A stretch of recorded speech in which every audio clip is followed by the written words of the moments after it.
Из-за хищения коммунального ресурса сотрудники газовой службы продолжают работу по выявлению незаконных подключений к газовым сетям. Долго таких адресатов искать не пришлось. По улице Хрущева газовики наткнулись на пластиковую трубу, которая подключена кустарным способом. Это является грубым, очень грубейшим нарушением, так как газовая труба не может вот так вот лежать, не может быть в таком виде проложена, то есть без каких-либо норм строительных, тем более из такого материала.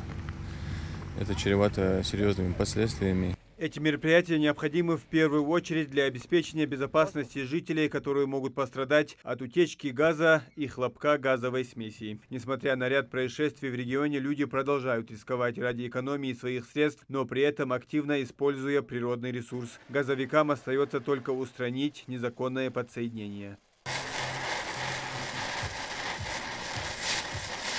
Сотрудники газовой службы отмечают, что незаконные подключения к сетям в основном обнаруживаются в районах новостроек. Из-за того, что газопровод не проложен до большинства участков, жители вынуждены использовать пластиковые трубы для транспортировки газа до своих домов. Хотя все жители имеют возможность воспользоваться программой догазификации, предусматривающей бесплатное подведение газа до границ земельного участка заявителя. Но для того, чтобы это осуществилось, у потребителя должны быть правоустанавливающие документы на участок и на дом.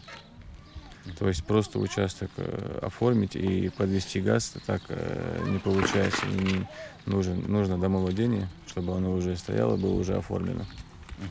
Тогда программа вступит в действие. Точных цифр, сколько незаконных подключений в Икажево, газовики сказать не могут. Говорят просто очень много. Те, кто попадался за нарушение незаконного подключения, ставят перед вопросом либо жить дальше без газа, а за незаконное подключение нести ответственность перед судом, либо стать легальным абонентом газовой компании. В каждом населенном пункте у нас есть свои работники, которые обходят и обслуживают наши газопроводы и выявляют непосредственно подключение незаконное. Соответственно, аварийные бригады выезжают, сварочные, проводятся мероприятия, проводятся работы по их отключению. Направляем информацию в нашу службу безопасности, далее они уже в правоохранительные органы, чтобы те провели уже свою работу, так как повторное незаконное подключение уже является уголовной ответственностью и карается определенными законными мерами.